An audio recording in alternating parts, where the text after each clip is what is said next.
everybody already knows we're talking about Carl Jung basically, alchemy and psychology together more broadly.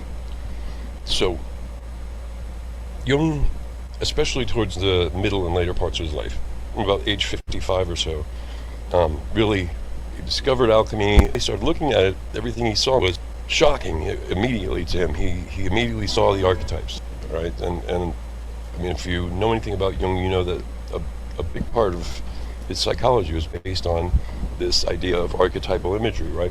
So, and the rest of his philosophy is basically a spiritual recognition in psychology, whereas Freud thought of religion or the spiritual experience as something that was all in your mind, basically. He thought it was an ego-driven mechanism that it was a way to reconcile mortality, basically, which makes sense. I mean, it makes sense, but Jung thought it had to be more than that. In real psychology work, and now the human condition is much more complex, and in psychology or in medicine, if you try to boil something down to such a narrow understanding, it's going to be really hard for you to understand it any other way. So Freud's other ideas of the subconscious or the unconscious were that the unconscious mind was a place basically of nightmares. It was a storehouse of everything that's been repressed, that's been that's too psychologically traumatizing to look at, and so Jung just couldn't get on board with that. So his idea was that if that was the case, if the subconscious mind is a place of all this nightmarish stuff, including imaginary things, monsters and everything, then it had to also be the place where creativity and ideas come from, inspiration. And so basically Freud looked for the nightmares and the taboos of the subconscious, and Jung looked for the creativity, the inspiration, this wellspring of knowledge that we all seem to have, that we tap into from time to time in life. People talk of, call it the Akashic record. It's been called a million different things. But in alchemy, that's really a fundamental idea in alchemy, that there is like an initiate knowledge, that's in, it's so perennial and so core to everything that humans have always been from the very beginning, that it actually is built up like in the ether almost. It's in the world. We're born with a natural ability to sense these things, and there's the same with everything that we have to make moral and ethical judgments about in life. There's a sense that whether you've been taught something's right or wrong or not, or whether you've been shown alternatives or not, you'll tend to have a feeling about it, and just an innate knowledge about it. And the more you think about it, the more knowledge will come to you. And it's the same way with the Akashic record. It's the same concept. The idea is that with alchemy, especially with all the imagery involved, that the actual textual content is really less important than what the symbols and imagery does in your psyche, what it awakens in your psyche, and how it drives the mind into other places, that might not have necessarily been talked about in the text. And that's what you'll find with alchemy, is that everything that you see can be interpreted 100 different ways, and has been. I'm doing the research for my thesis right now, and found out that since like the year 1900, let's say, there was some 1,500 books on alchemy that had been translated to various languages. And since then, there's been about that many again that are recorded. So you're talking like over 3,000 like known cataloged books that exist on alchemy, and that's a lot. I mean, that's really a lot. I mean, alchemy is probably the most written about and less read of any topic you can find. It really is. So what Jung discovered was the arcanum, and the arcanum are the archetypes. And if you ignore the fact that this looks a lot like an astrological wheel, because it does, these are the primary Jungian archetypes that you'll mostly hear about, and that were kind of to the forefront of all of Jungian psychology, and you've got these very distinct archetypes: the lover, the jester, which is also the trickster, the caregiver, the ruler, the creator, the innocent, which is the child, that orphan. They all have different names for them as well. But then you have the sage, the explorer, and liberation, the magician, the hero. And you can see the two names on each one of them. I don't know if you can see that as clearly as I can, but the hero's journey is a big one. That's really, in Jung's perspective, pretty much everybody has that in them in some way. The hero's journey is something that is like a almost romanticized aspect of who we are, right? We want to be the one that saves the day. A lot of people, especially in psychology, is they want to be the one to break the cycle of their family's tragedy. Something negative for them. They want to be the one to break that cycle, right? So that's part of the whole idea of the hero's journey as well. That's that hero archetype that we identify with. And there's many movies. A slide just passed with a few different movies and fairy tales. I mean, this is a concept that drives the human spirit in a big way. But what thing Jungian psychology knows, the shadow is a big deal. That's where the crux of all Jungian psychology filters through. If you don't contend with the shadow aspect, you can't progress in many different things. It's a paralyzing and crippling thing that sort of has to be dealt with, which is an interesting thing with Jungian psychology. I mean, most talk therapy nowadays is that way. It's about reframing things that are difficult and you can't reconcile, and about dealing with it, bring it to the surface and facing it, coping with it. So the ego is different in Jungian too.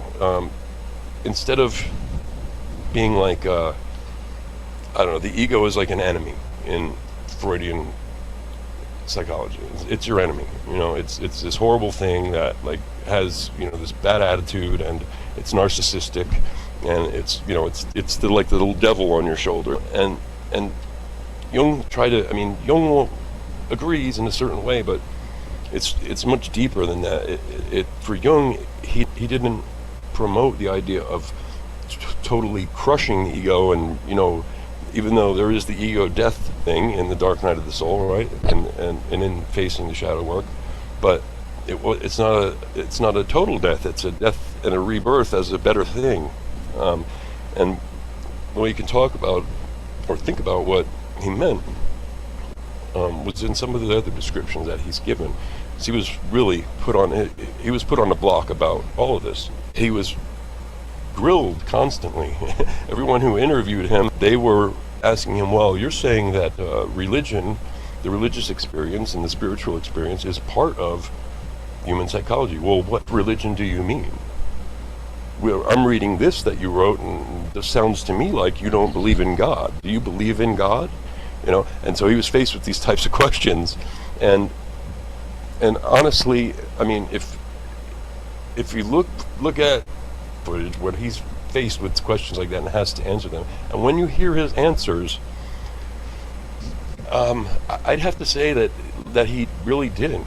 But I think his attitude about God maybe similar to a lot of people's nowadays, where they're not atheists in the sense that they don't believe there's anything. They tend to believe that there's something that has to be, it's an eternal self, I guess you'd say. And so the worship of God is a little bit different. It's a very personal thing. Their idea of God, they may see God as an archetype, as maybe their father or their grandfather or someone. When they're in their prayer moment, or they're in their internal moment, meditation, meditative prayer, whatever you want to call it, that's what they're picturing, right? And I think that's honestly more powerful than picturing somebody else's rendition. The Hindus have, however many gods. It's a lot, right?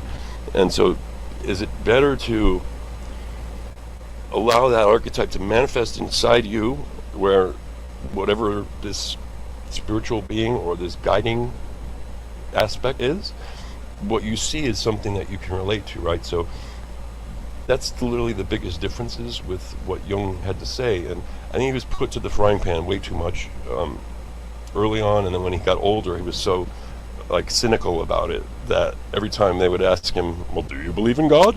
You know, he's like, "Well, I've answered this question 800 times." You know what I mean? Like, "Well, do you?" You know what I mean? So it's really a hard type of thing. You don't really. He never really wanted to say that because he's talking about it from the psychological aspect, and he wanted it to have meaning to everyone. He would kind of be alienating other people, and that wasn't the point of a religious or spiritual psychology. The point was to open psychology up to the idea that people have religious and spiritual experiences in their lives, and if you don't acknowledge them, they, you know what I mean, they're not able to be properly integrated. So it really is mostly about integration. But the ego thing is a big deal for Jung because his idea was to get the ego to serve the self, you know, and the persona is what needed to really be broken down and be restructured in a sort of a more real kind of a way. You know, we can all see ourselves as Rambo or whatever. You know what I mean? And young people, especially, you know, they get this persona, this character that they develop in the development of the personality and the sort of integration into the social structure. People they find a niche that they feel comfortable with, and they start to dress it, act it, be it, you know, that thing. Even subconscious, not even a conscious thing sometimes. But for some people it is. Some people really get heavy into it, and they start to look like they're like a character from a movie or something that, you know, it might be popular at the time. Well, the kids start to dress like that and act like that, right? It's, you know, this is their persona, that, you know, and it's something that is probably as, if not more pervasive, can be, than the ego itself. But knowing who you are is a difficult thing for a lot of people. I mean, what does that even mean, really? You know, something that, I mean, that's the core of every debate in psychology and spirituality, is knowing something, knowing anything really, for sure, right? But knowing who you are is a difficult thing, because you have that ego that tells you one thing, and you don't never know if for sure that's the truth until you've reconciled with it, you know, until you can bring the ego and the self to terms with one another, and so that the ego listens to the self as much as the other way around. You keep this dual nature, and the dual nature is really a falsity. We sort of always have a tendency, at least, to separate ourselves from the physical experience, right? Most every psychological issue or anger situation, frustration, anxiety, all these things, depression even, comes from this idea that you're in a subjective experience, that your set of morals, values, and your whole sort of script or idea about how things should be in the world, and what bothers you is when things are not that way, right? When somebody didn't understand you and did this, or some asshole did that, and you know, is being inconsiderate, and you know what I mean? It's these interactions that we have in the world. This job sucks, this class sucks, this is hard, this teacher sucks, whatever it might be. These are the things that tug at you, and eventually create a frustration level that wells up and starts to take over your emotions.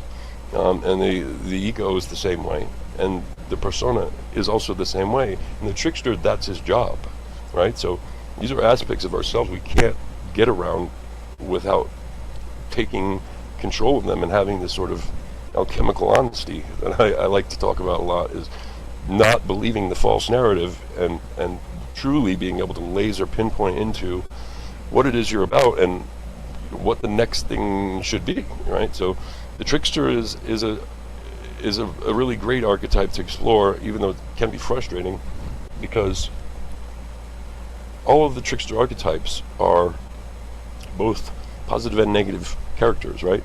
The trickster can help you find clever ways to do things that might save you time, money, whatever, heartache. But the trickster also will pick your pockets, will also convince you that, you know, doing something that's not maybe so wise, that, yeah, why not, right? And And it really is the side of you that's, I guess you could say it's an aspect of the ego and the persona in a certain way. It's a sort of a coming together. It's the mental representation of that. It's that voice, that in your ear type of thing. Every time you feel like you is comfortable and right, it's that thing saying, but what if, but what if, but what if, you know, so you'll always have that sort of doubt, and the more control you have over that, the less you'll be apt to making foolish mistakes, or believing in something that was probably a not wise thing to get behind. Those three aspects of the self are the pervasive ones. They're in alchemy what you called dross, right? So we'll talk about in probably in the next session we're going to talk about these processes that involve elimination of dross and transformation of these dross elements of the personality, of the psyche in general, that gives you, basically the rest of your life to work on it, But so I'm going through a basic overview on these, and we're going to talk about more of that. The anima and animus is one that's huge also. And all of these really do correspond to some aspect of the alchemical and hermetic philosophy as a whole. The anima and animus is the male and female aspect of the self, right?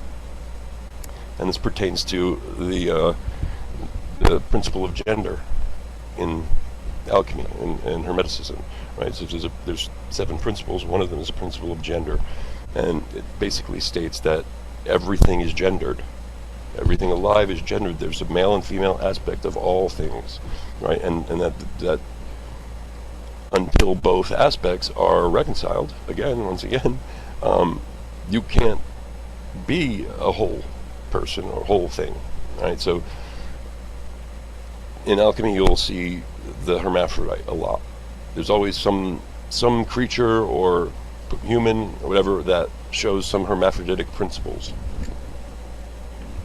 They're half male, half female, and depending on the context of the pictogram you're looking at, that will have a different sort of meaning, but it all boils down to this principle of gender. And in Jungian alchemy, it was the anima and animus. If you were having problems with a feminine issue, Jung would say, well, have you gotten in touch with your feminine side? Have you gotten in touch with your animus, right? Because there's things that each has that are beneficial to the other, right? So if you're all anima, then you're too male. You're going to act and be of a type that is less understanding of things that are part of the female aspect: compassion, empathy, nurturing types of things. These are female aspects of every creature, and so for Jung that was a big deal too. It was for men to work on their animus, and for women to work on their anima. And this has been the sort of dividing line, I mean, women didn't even used to be able to vote in the United States. We're such a free republic, right? But not until very recently were women even allowed to vote. So this is an important thing to take into account when exploring any side of psychology. If you're in a therapy situation where you're the therapist or you're the patient, it doesn't matter. Understanding this idea that we have a female and male aspect, and taking that into consideration when it comes down to why you're feeling, why you're doing, why certain things are the way they are. And the wise old man is what Jung called it, but it's really the wise old person, right? So I've got a picture here of the crone, right? So the crone is a very, very powerful archetype, especially with the earth religions, because they're so geared towards goddess worship. But for women, and really for men too, these aspects of the female are important to recognize, and because men have them too. They're just not as well defined and as the females are. So the maiden would be the virgin, would be the purity, and that's transferable to either gender. But that purity, innocence, beauty, those things. The mother is sort of the still powerful, still sort of singular, but now mated female who's in her prime of power, and her love and nurturing is the thing that sort of is the glue that keeps the union and nurtures the children into becoming something worthwhile. And then the wise woman is sort of the later in life, the postmenopausal female who gains more respect, that gains that's able to espouse truth and understanding, becoming more of a philosopher and more of a wise person. And then the old crone is the great wise woman. This is the wise old man, wise old woman in Jungian psychology, and also in alchemy. There is plenty of examples. Unfortunately, we don't have a lot of them documented really well, but the first alchemist, really the one who nowadays people are starting to kind of credit her for being the first alchemist, was a woman named Mary the Jewess, right? They called her the Jewess. She was Jewish. She was Hebrew. But she was the one who invented a lot of the actual alchemical tools, like the pelicans and things like that you see in the alchemical pictures. You see pictures of the alchemist's lab, all that those contraptions. Like it was her that set up the first lab. So it's kind of a big deal, and I think because everybody thinks that in alchemy it was a bunch of old men hiding in dark rooms, brewing up their alchemy, but it really wasn't that way. And in most earlier cultures, when it came down to it, especially in polytheistic cultures, whatever, the woman usually owned the property. She made the decisions about money. The whole thing. She was the orchestrator of life at a certain point. And it's really that way in the paternal thing too, for us too, right? When you see your parents or you are getting older, and suddenly the wife starts to get a little more power, right? Towards the end. At the end, it's like whatever she says. You know what I mean? It gets to be like that, and it's for a reason. I mean, women have a special quality about their makeup that enables them to settle in to this sort of wisdom in a way that empowers them and makes them more assertive with it. Men, when they get into that sort of later wise age, tend to shut up and sort of go inside themselves, and that's sort of the balance that is important for the world, for men to find. And there's aspects of both that really could do themselves a big favor by working harder towards coming together as a whole thinking being and a whole acting being, rather than settling into one or the other because it's more comfortable or safe. So that's a big part of Jungian psychology. And we'll go on from here. I think this is pretty much what we all look like. All right, so this is the biggest probably place that you're going to find the Jungian actual comparisons in alchemy, and that's in the shadow work, right? So, if you know what individuation is, right? Individuation, this process that is really at the crux of all Jungian alchemy, all Jungian psychology, is the idea that there's a certain point, or many points. I believe there's many. A lot of people tend to think that it's one thing you go through and suddenly you wake up. I don't think it really goes like that. I think that there could be many phases of your life where you will be faced with that same kind of challenge, right? Where your reality suddenly is breaking down. It comes to a point where you're faced with the dilemma of recalibrating, resetting, right? So how do you do that? For a lot of people, the big one, and the darker night of the soul, that is a big part of what's been studied and what's been worked with in Jungian psychology, which is facing this sort of darkness, this dark side, involves this individuation process, and I think being that I think most of us have gone through that and can relate to it. But individuation involves essentially tearing down and really rendering to ash, which is part of the alchemical process. And I think this is why Jung zeroed in so much on this particular aspect of it. I think there's actually many other aspects of Jungian psychology that fit very well into alchemical ideas and Hermetic philosophy that he didn't explore as much as he did the individuation process. For him, it was the individuation process was exactly the alchemical procedure. In the alchemical procedure, you have 7 steps, and there are 4 stages of this process, right? And we're going to go through that at the end. But that's where your connection to between alchemy and psychology, really the crux of it is in this breaking down of the sort of preconceptions of that you had up to that time, and bringing these things to the surface, identifying the things that are useless, benign, destructive, negative, that hinder progress, that hinder more positive aspects of yourself, or that hinder more positive actions that you can take in life, including thoughts and emotions, the use of them, and then eliminating the dross, eliminating those that are not useful, placing them in their own hierarchy, or eliminating them entirely, or taking aspects of them that might be positive, drawing from the positive and throwing the rest away, right? So distilling them, distilling the good out of them, and bringing all those good things back together, and reconciling the loss you just had. Because for a lot of people, they call it an ego death, or this dark night of the soul, the idea that you basically die, right?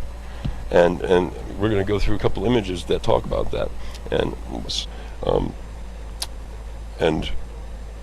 all of these take you from this sort of state of, this picture is just showing, and it's everywhere you look, it's these 4 stages kind of that you'll keep on coming back to, and all of them represent one of the 4 stages in alchemy, right? Jung was also very driven towards the end of his life by mandalas. He thought that was another area of symbolism that was incredibly powerful. He saw it in the Eastern practices, and then he saw it again in alchemy. These elaborate carvings and drawings that would, in a sense, give a mental and emotional picture of whatever it was that was trying to be portrayed. So here he sketched every morning in a notebook a small circle drawing, a mandala, which seemed to correspond to your inner situation. So he got into the habit of drawing a mandala every morning, waking up, drawing a mandala, circle, and laying out sort of where you were at. So it's a powerful symbol in the sense that it gives a way to sort of keep centering and placing yourself in the world. Here's Jung about alchemy.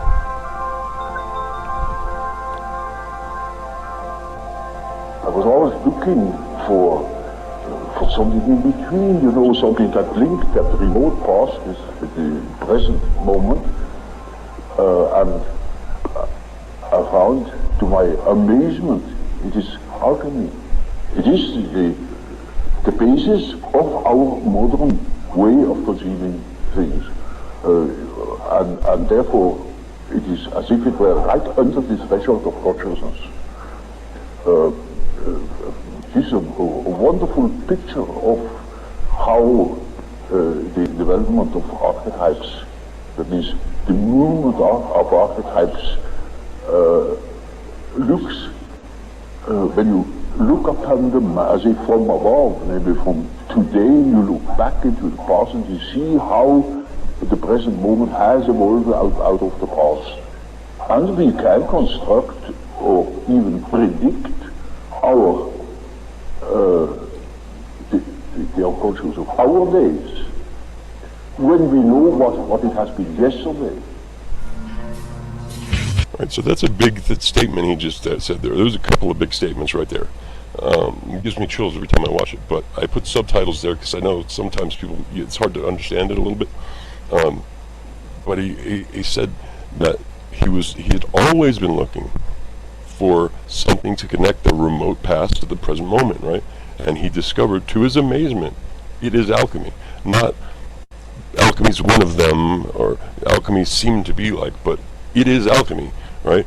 And really, I agree that, because I think that, and the reason that I have chosen this as my thesis topic and everything, and the reason that I do this really is because I truly do believe that it really is everything. It no matter what type of trappings you want to surround it with, and or what archetypal imagery you want to attach to it, or whether you want to try to step outside of that and just be your own self and pretend like none of that stuff exists, right? Is it useful to have to be aware of archetypes and to use it in your mental imagery? Maybe not, but it doesn't matter, because whether you knew it or not, you were already doing it. People already do it. So it's really not about learning how to identify and use them. It's learning how to realize that you already are, in a sense. There's nothing that you'll see pertaining to imagery and archetypes that isn't something that you've already experienced in some way. So it really all boils down to, I mean, you can use whatever terminology you want, but it's all alchemy. Alchemy owns the copyright on it, basically. It said that it identified these perennial truths, these things that you really can't deny. It identified which ones you were going to have to reconcile in your lifetime in order to have any sort of semblance of a decent or complete life. And it said, this is what we're focusing on, and this is what it is, right? So alchemy, it's like, really could be called alchemy, right? Because it's really a chemistry of everything. It's the most fundamental idea of chemistry. The idea that things that go together will find their way together, and things that don't can't, right? That's chemistry. You either have it or you don't. And everything in the world that we encounter has a chemistry, right? If it's plastic, or if it's metal, or if it's stone, or if it's living human being, human flesh, there's a chemistry there. And there really is truly a chemistry that we can't place our fingers on. That's something along the lines of a blending of the spiritual self and the physical self, the analytical mind and the artistic mind.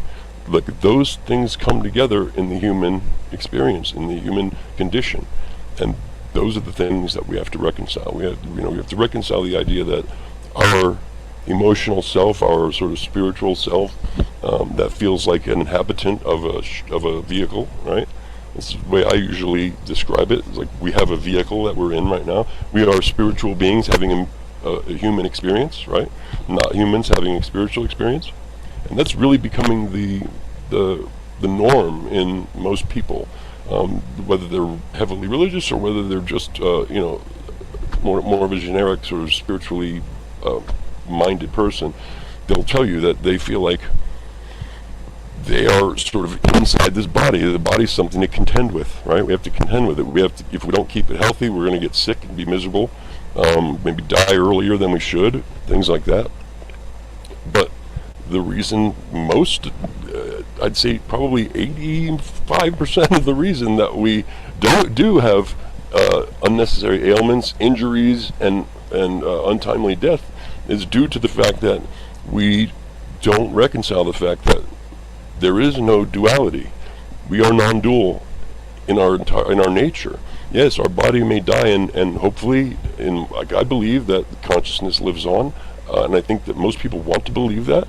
I think that's probably the cornerstone of why religions emerged, was to sort of offer yourself evidence that there is an afterlife, that your soul lives on after bodily death, right? So, and I think we talked about that last time we were together, was, what would happen to the world if suddenly there was undeniable proof, 110% proof, that when you die, that we don't live on.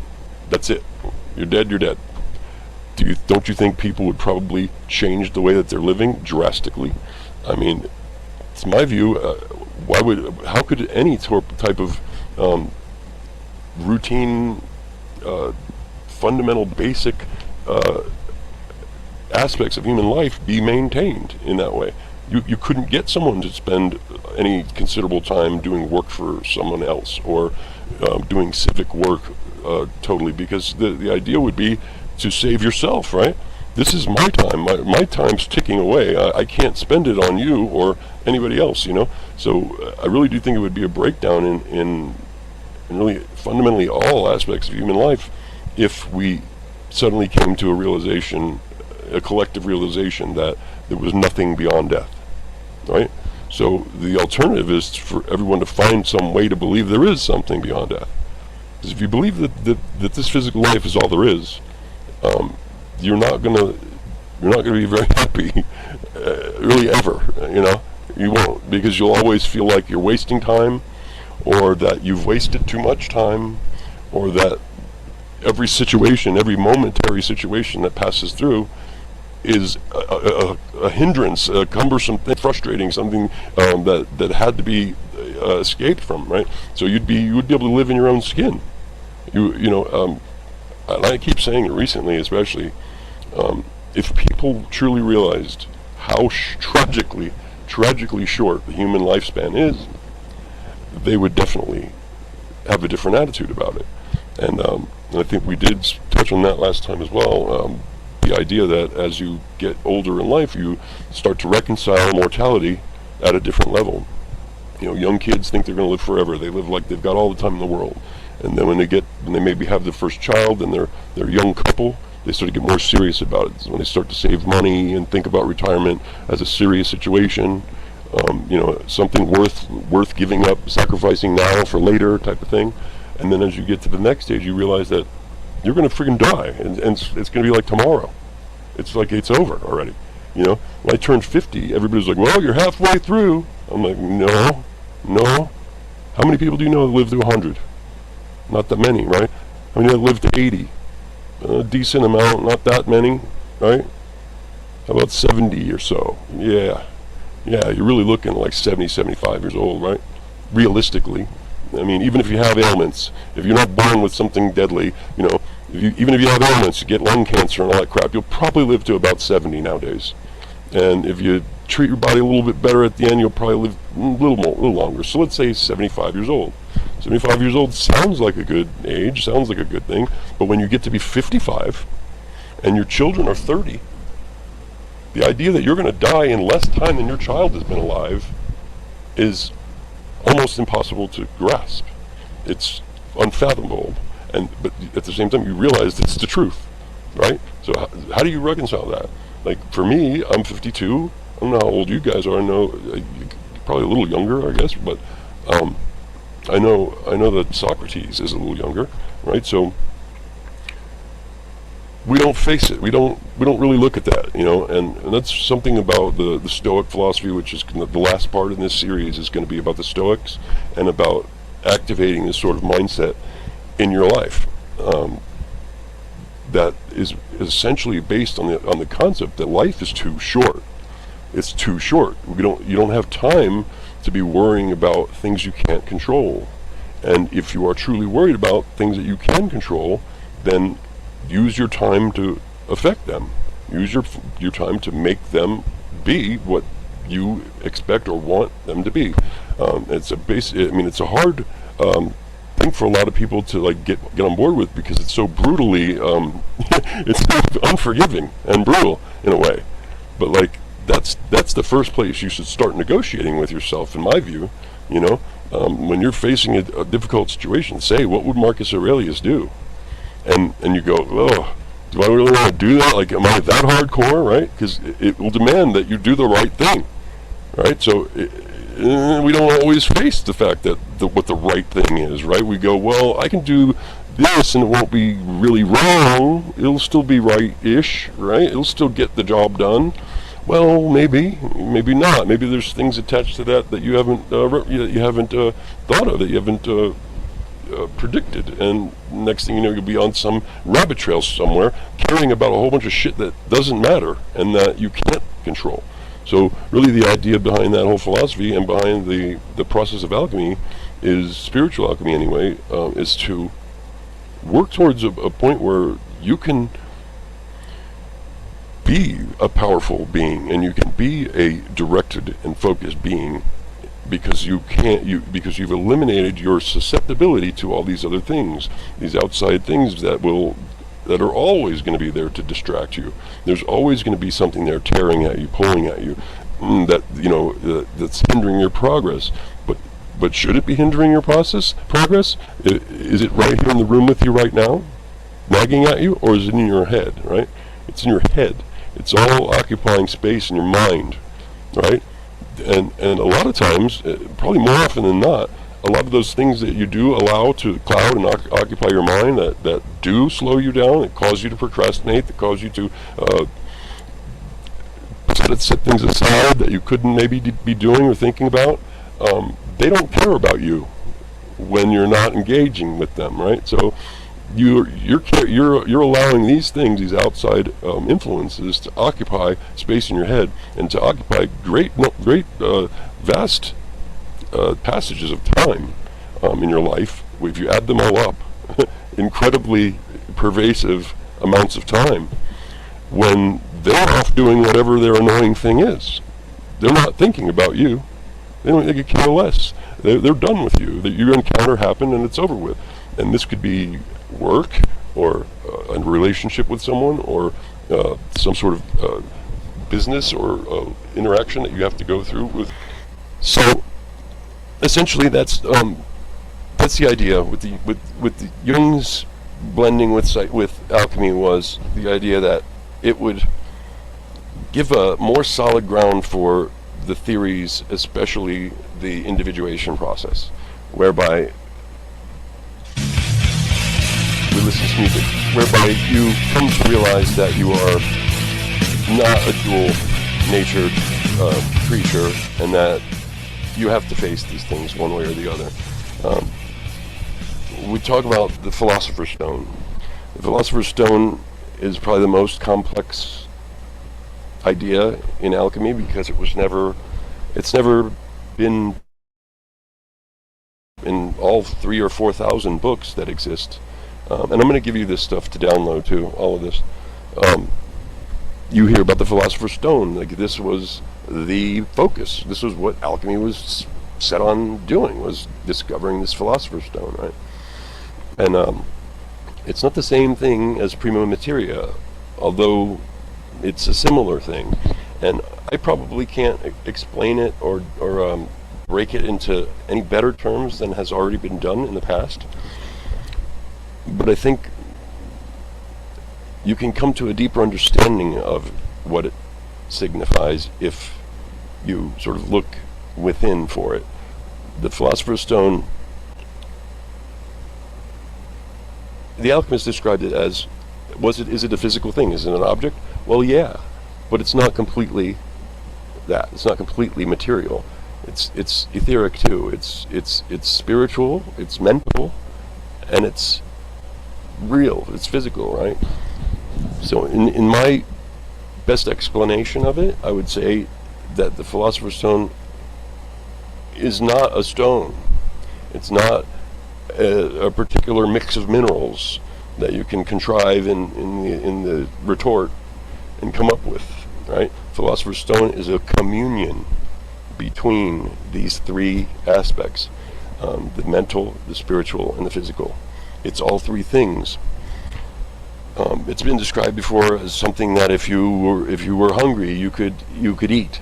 If you needed to travel, you could sit on it. McKenna said you could spread it out like a carpet and fly away on it, right? And I think, Greg, you mentioned the manna in the desert, right? Coming down, and they don't say how anywhere, but somehow they were able to make a food out of this and eat it, right? So this is kind of the concept of the Philosopher's Stone, and I really think it pertains mostly to this place of being in the mental, spiritual, and physical self, where the effects of the world are not such an assault, because you're more integrated as a part sort of them. You're able to a great example I like to give about this, that goes back to the trickster also, is Atlas. All right, the archetype of Atlas. He led the Titans in the battle against the Greek gods, to take Olympus, right? And when the gods won, Atlas was discovered to be the one who was leading the Titans, right? So Zeus, recognizing him for his power and position, didn't kill him, didn't give him the other types of torture that other demigods and Titans got, which was death or banishment to some horrible thing. He did banish Atlas, but he made him hold up the skies for all eternity. So you always see Atlas sort of crouching forward with the giant earth on his back, and this perpetual, infinite, burden. So that's what Zeus gave him. He said, well, you're such a big shot. You're so powerful. You're almost as powerful as me. You're the Titan version of me. Well, tell you what, hold up the skies for the rest of your life, forever, for all eternity, right? So all these sort of punishments that were for all eternity that were handed out, those are all symbolic archetypal punishments too, And so I think that the comparison is there, and it's interesting because in one of Herodotus's plays, Hermes shows up and he announces himself, and in his announcement he tells who his mother and father are, right? I'm the son of Zeus, and what's his, I can't remember the mother's name at the moment, but he says, he's telling this story, and it turns out there's these strange connections to Atlas. There's connections on both sides, gods and Titans, right? And so what many have interpreted as saying is that essentially Hermes, being Mercury, being this fluidity of mind, and with the ability to step through gates in time and great distances and everything, that he had stepped into his grandfather's voice, and which was Atlas, and Atlas was essentially able to escape Zeus's punishment. How? In the mind. He was able to use the mind to overcome the burden and escape it, at least for a period of time, right? So the idea is that, like, Hermes was able to bestow a powerful wisdom through the mind to Atlas that would alleviate his burden. It could be only in his mind, but when you look at the overall story, you realize that obviously Atlas isn't some guy holding up the sky, right? It's a metaphor, but at the same time, so is the mental picture, right? So while none of it may have any physical significance in our lives per se, there is a metaphor behind it that is important, and I think that's how you'll get closer to understanding the Philosopher's Stone and what it means. Just like every alchemical work and pattern has to do with something physical, but it's just as much, or usually more, mental. So these are the things that alchemy talked about back in the day. The elixir of life, turning lead to gold. And the lead to gold thing is something I don't think I really have to get into much with you guys, but it. And most of the modern alchemy says, that it was to uncover the golden human spirit, like the gold aspect of the self and the human spirit, right? And here's the 4 stages I'm going to show you guys coming up, and just briefly speak on each of them, and then we're going to talk. And usually you will see, you might not see all 4. It's Nigredo, Albedo, Citrinitas, and Rubedo. And these are the stages of the alchemical process. The Nigredo is the blackening. It is the beginning of the dark night of the soul. It's the beginning of the facing the shadow. And it involves, in alchemy, and it involves a process called blackening, or the Nigredo, where you reduce the thing to whatever it is, to ash. It's basically rendering it to its most. The idea in alchemy was that ash, the burnt out state, was the base state of all things. Anything could be reduced to basically ash. It could be chemically reduced by solvent, or it could be burnt to ash. So the blackening involves that process, taking it down to, and psychologically it means breaking down all of your psychological constructs and preconceptions to a point where it's ash. Relationships, whatever it is that are the binding contracts in your life, to a point where they no longer almost have any meaning. Surrendering, it's a surrendering of the self, essentially, and it's the beginning of that very difficult at times process of individuation. So the first stage would be blackening, would be this dark night of the soul, this preparing yourself for ego death, you know, and before you would pass out of the blackening, it would be the ego death. So the ego death takes place during this nigredo period. It's the nigredo, if you wanted to put it side by side, would be the dark night of the soul. It's the same essential thing. Now there are within these four processes, these four stages, there are processes. There are 7. There's actually more. There's actually 8 or 9. But in all of the perennial philosophies, they like this. Everything is 7. You'll notice that everything is 7. And even if there's 8, they try to blend 2, whatever it takes to keep it at 7. But this process, in this depiction here, you're seeing a relationship, right? You're seeing a communion with people. Well, the nigredo might involve, you might see the nigredo depicted a whole bunch of different things. And these were the aspects of life that had to be, broken down, that had to be not eliminated, but rendered to ash, that had to be reconciled in some way, right? So in this sense, it would have been a relationship. It would have been, a female or a male, depending on what you are, and then the relationship that needed to be forgotten, or everything washes clean. Like you add the liquid, the solvent, and everything settled, and so it's clear, right? You're ready to move towards albedo now, because all of these aspects are now cleared, right? So that's what nigredo transparens is like this point where everything has been reduced to the point where you can see through it now. And a lot of the depictions you'll see of the nigredo involve that, the burning of the self, essentially. And this is one of the depictions you'll see of albedo. And strangely enough, Jung sort of stopped at albedo.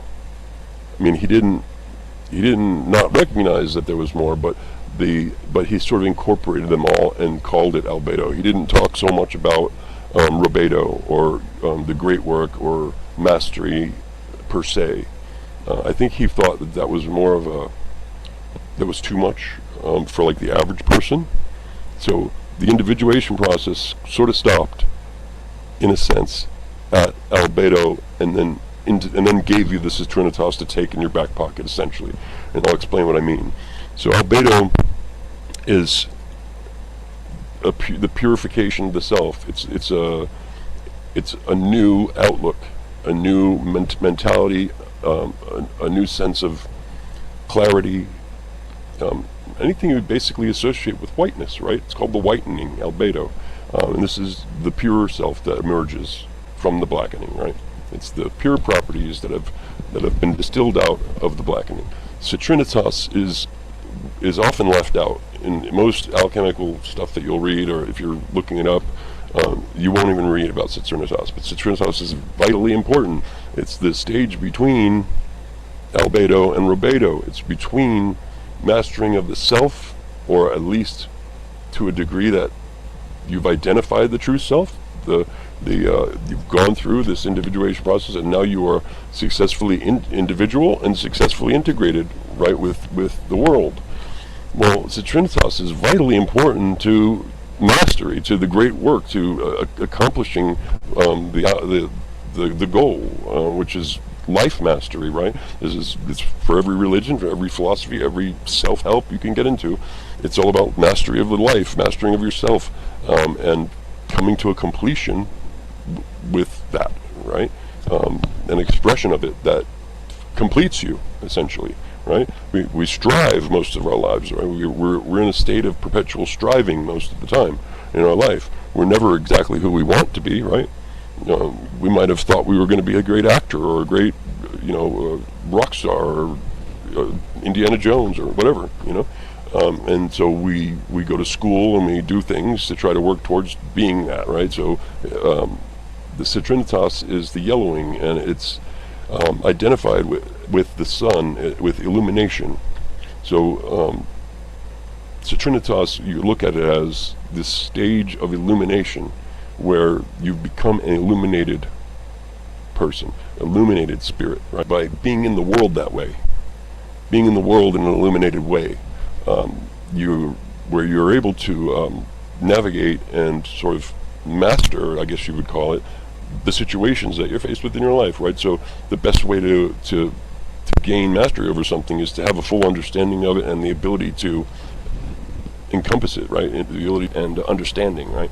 You're much more prepared to face a difficult situation if you're illuminated about what it truly is, right? It's really about truth and illuminating fact.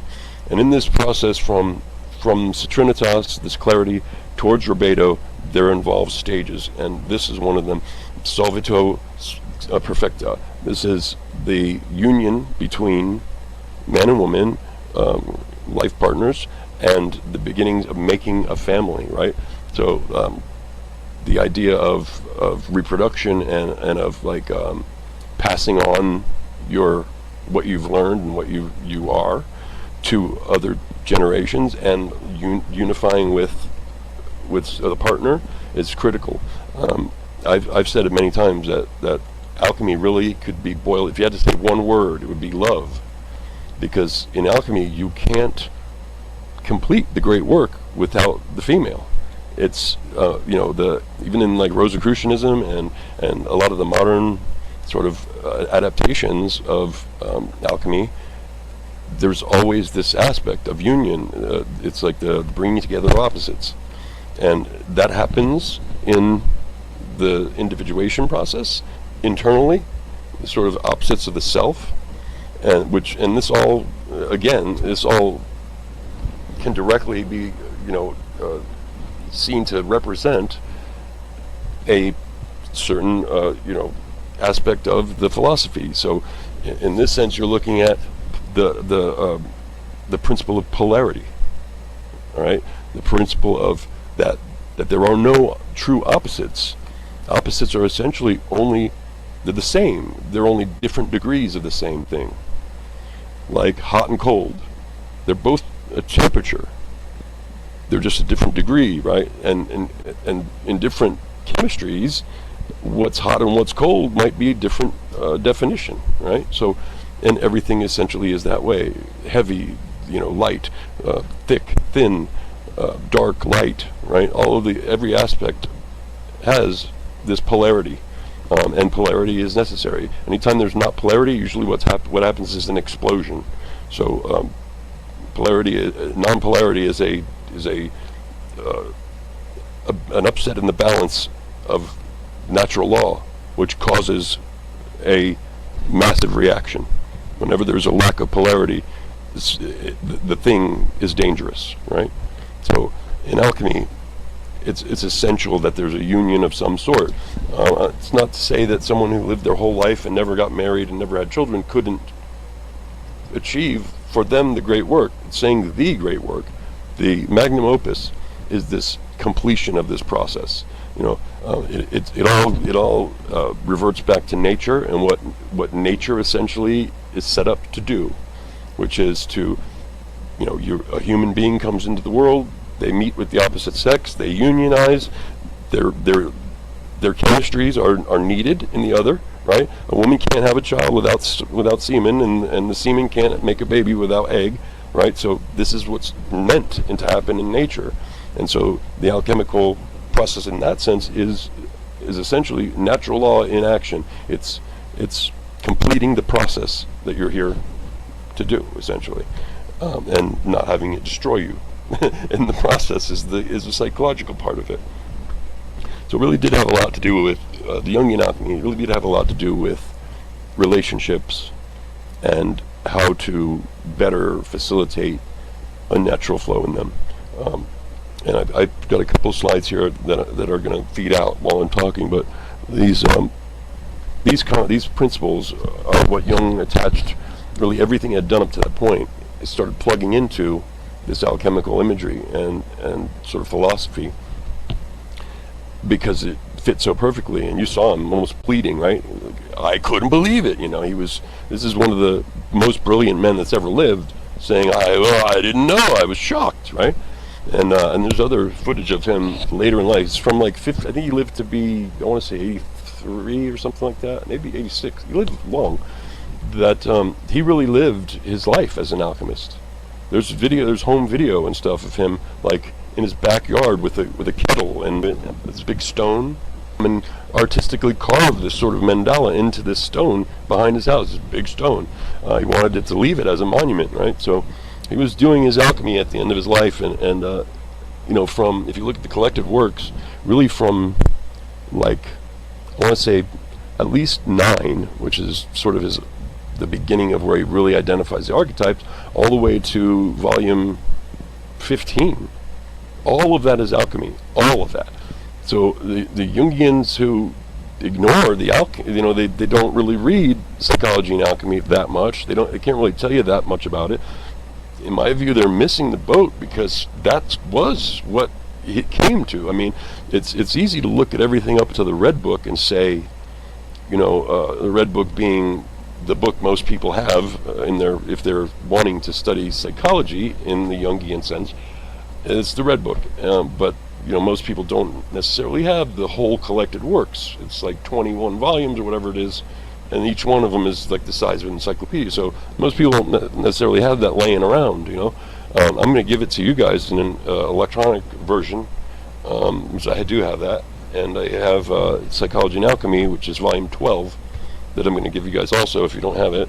Anybody who doesn't have it, probably. We'll meet up next week or whatever, and I'll have it all together in a package. I've got a few things already, but I want to complete it and make sure that I give you guys something chunky.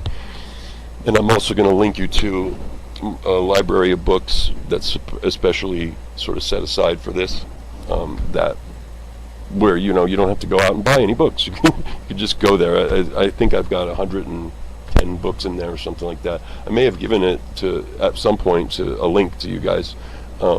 But it's always growing. So by the time I'm done with this series, which will be 2 weeks from now, I'm going to make sure I get everything in there, and some collections of videos and stuff like that. You guys will enjoy watching, I'm sure.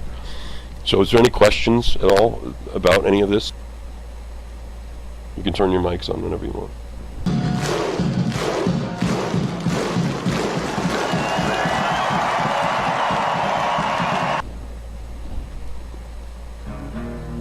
No one has any questions. New information to me. What? This is all pretty much new information to me. Well, see, there's always more things to learn in alchemy, always. Fascinating. Well, I mean, the Metallica background music has got to inspire as well. I think I'm going to start doing that. I'm going to start doing that. Like with all these, I'm going to start opening with like a video or something. You know what I mean? And okay, so this is from the past, which I will give you also, but that's from the past. When I talked about Jung at some other point, and it's really interesting, but I'm not going to play that now. It will be in this final video that all of you will get, though. It'll be a complete video that'll be very long.